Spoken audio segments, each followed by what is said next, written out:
Hello, ça fait un petit moment que je t'ai plus parlé d'éducation et je vais te faire une petite vidéo bilan pour te dire où j'en suis dans l'éducation avec mes enfants. En fait, quand j'ai lancé cette chaîne YouTube, j'ai voulu d'abord commencer par parler d'éducation parce que c'était un moment où ce sujet me passionnait et où j'essayais de comprendre ce qui se passait dans ma relation avec mes enfants et pourquoi ça ne marchait pas aussi fluidement que j'imaginais dans ma tête que ça devrait marcher. J'ai d'abord connu Thomas Gordon, j'ai ensuite connu la communication non violente et à côté de ça, j'ai suivi un espèce de développement personnel avec une autopsychanalyse. Et en fait, tout ça m'a mené vers, un basculement. Un basculement, ça veut dire qu'avant, j'étais vraiment en recherche de savoir comment on faisait pour se faire obéir par son enfant de manière douce.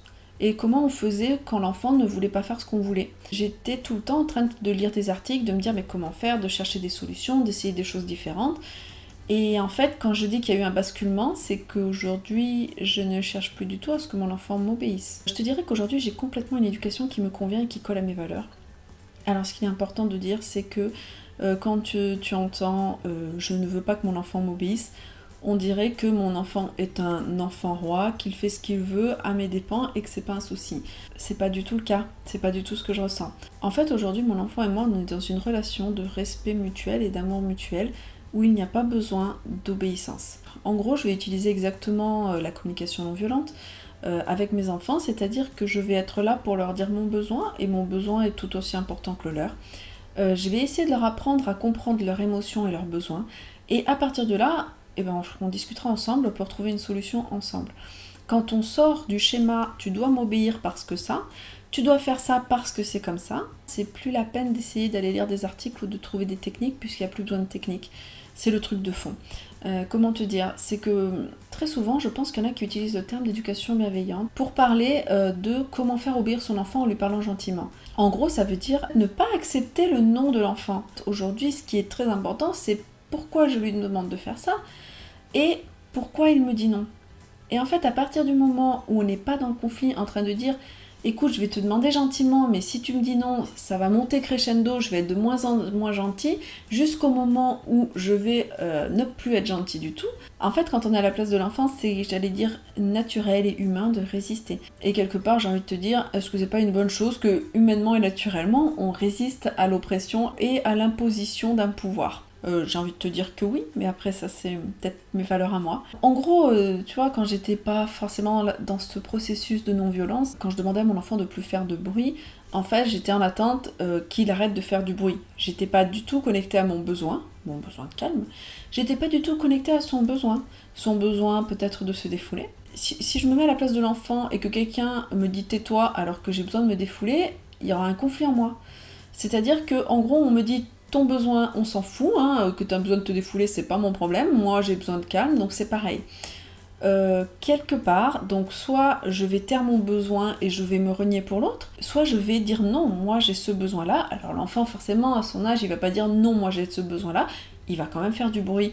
Et ça va se finir en confrontation et ça va se finir par l'imposition d'une force, que ce soit du côté de l'enfant, que ce soit du côté de l'adulte. En fait aujourd'hui je dis jamais bien mon enfant fait pas de bruit. Mais en fait même si je lui dis, en fait c'est l'idée qu'il y a derrière. Si un jour je lui dis arrête de faire du bruit, dans l'idée c'est pas un ordre. C'est-à-dire que s'il continue à en faire, je vais plutôt me tourner vers lui en disant ah tiens qu'est-ce qui se passe, là t'as plutôt envie de te défouler parce que moi j'ai besoin de calme, comment on peut faire?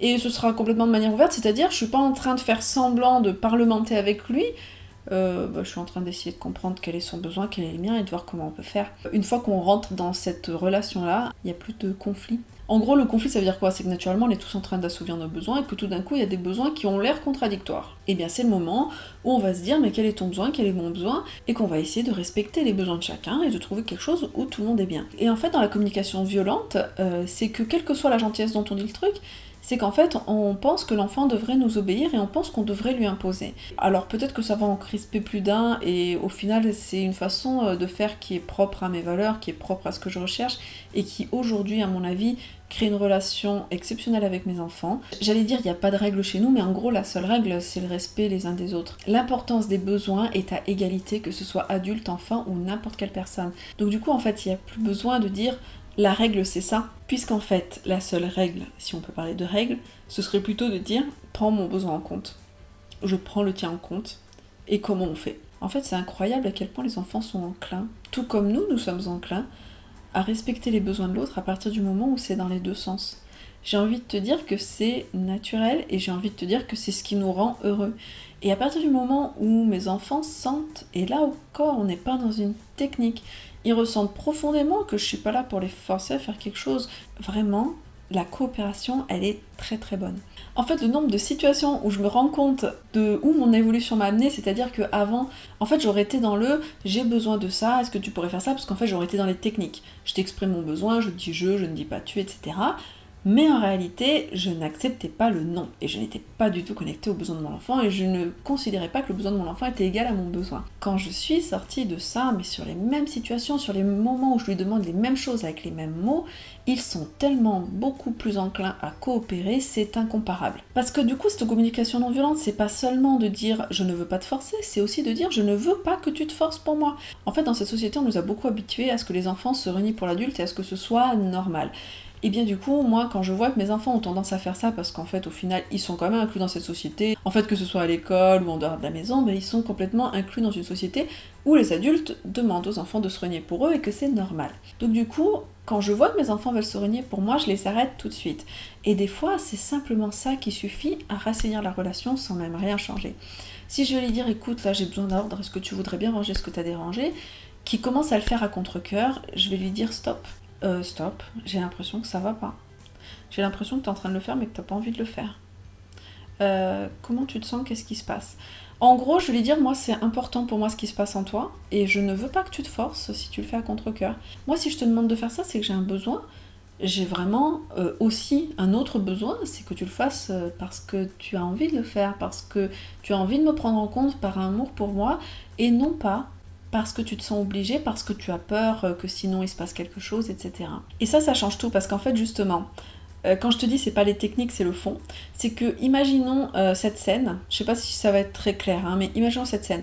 Tu peux ranger s'il te plaît, et que l'enfant se met à ranger à contre-cœur. En réalité, dans cette scène, le parent il est pas bien. En fait, il ressent que son enfant le fait à contre-cœur. Et franchement, moi, c'est pas quelque chose d'agréable pour moi, de voir que mon enfant fait quelque chose à contre-cœur. C'est pas agréable pour l'enfant, en fait, parce qu'en fait, l'enfant, il est en train de se forcer à faire quelque chose qu'il voudrait pas faire. Et c'est pas agréable pour la relation, parce qu'en fait, on est dans une relation un petit peu malsaine, où en fait, on dit pas vraiment les choses, mais on a un peu du ressentiment d'un côté, un peu de... Voilà, on est dans des sentiments qui sont un petit peu, comment on va dire, de souffrance. On prend exactement les mêmes paroles, la même situation, et on bascule dans la non-violence. Est-ce que tu peux ranger ça pour moi, s'il te plaît? Et que l'enfant le fait vraiment de bon cœur, parce que il voit que son parent, ça lui fera du bien, qu'il a besoin de se reposer, qu'il aime que quand on se repose, ce soit en ordre. En fait, quelque part, ça change tout dans le cœur du parent. On sent que l'enfant est en train de nous respecter et fait quelque chose par amour pour nous. L'enfant, il se sent bien parce qu'en fait, on se sent toujours bien quand on fait quelque chose qui fait du bien à l'autre par amour pour l'autre. Et la relation, elle reste saine parce qu'on dit les choses et parce qu'on fait les choses par amour. On prend les deux mêmes personnes, les mêmes phrases, les mêmes actions, la même situation. À partir du moment où on bascule dans cette non-violence, on sent une énergie différente, on sent de l'empathie, on sent de l'amour, on sent une connexion, on sent quelque chose qui nous nourrit et qui fait qu'on est bien. Donc voilà, en gros, c'est ce que je voulais te dire, c'est qu'aujourd'hui, je me sens connectée à mes enfants bien plus qu'avant, mais en fait, je me sens connectée à toutes les personnes qui m'entourent bien plus qu'avant, puisque j'ai changé en fait de mode de fonctionnement, et ce mode de fonctionnement en fait n'appelle plus autant de questions qu'avant dans toutes mes relations. Par exemple, dans l'éducation, avant, j'avais 10 000 questions où je me disais, mais comment je ferais s'il arrive ça, etc. Ça n'arrive plus, parce qu'en fait, j'ai juste à me connecter de manière empathique. En fait, c'est agréable et c'est vivant. C'est vivant, ça veut bien dire vivant, plein d'émotions. Ça veut pas dire que mes enfants sont toujours heureux, qu'on vit dans le monde des bisounours et qu'on est tous super contents, tout le temps souriants, etc. Même si on l'est souvent. Ça veut dire que toutes ces émotions qui ne sont pas joyeuses, que ce soit la peur, la colère, la tristesse, ce sont des émotions qu'aujourd'hui j'accueille complètement, j'essaie de comprendre et je fais pareil en fait pour celles de mes enfants. Et en fait pour moi c'est pas du tout un problème quand mon enfant est en colère, quand mon enfant est triste. Je vais pas essayer de lui dire non, essaie plutôt d'être joyeux. Je vais lui dire ta tristesse elle est là pour te dire quelque chose. Connecte-toi à ta tristesse. Elle est là parce que tu as un besoin. Quel est ce besoin? Comment le nourrir d'une façon qui te nourrisse vraiment? Avant, quand j'étais triste, je repoussais ma tristesse et je me forçais à être joyeuse, sauf que ma tristesse était toujours là. Aujourd'hui, lorsque je me sens triste, je me connecte à cette tristesse. J'essaie de comprendre quel est le besoin derrière, j'essaie de nourrir ce besoin. C'est au moment où je nourris ce besoin que la tristesse s'en va naturellement. Je pourrais te comparer ça au besoin physique. Imaginons que je suis là et que tout d'un coup j'ai un creux dans le ventre, ça commence à me faire mal au ventre en fait parce que j'ai faim. On dira la sensation, c'est comme l'émotion, le creux dans le ventre, hein, j'ai un creux dans le ventre, j'ai faim. Au lieu d'oublier et de faire autre chose, parce qu'en fait la faim elle restera toujours là, pour faire partir cette sensation de faim, on comprend le besoin de manger, on mange quelque chose, le creux dans le ventre a disparu. La sensation qui est alimentée par le besoin disparaît. Au moment où on nourrit le besoin n'existe plus. C'est exactement pareil pour les besoins émotionnels. Lorsque je suis triste et que j'ai besoin d'affection, par exemple d'affection de l'autre, lorsque je prends en charge mon besoin, que je demande à l'autre de le nourrir, seulement s'il le fait vraiment de bon cœur et non pas en se forçant, je me nourris de son affection, je ne suis plus triste.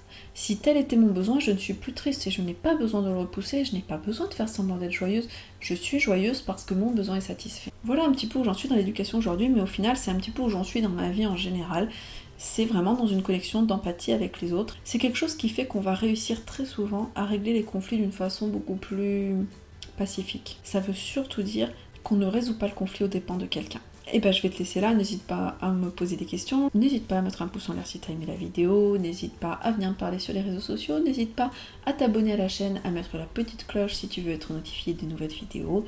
Je te dis à très bientôt, je te fais plein de gros bisous.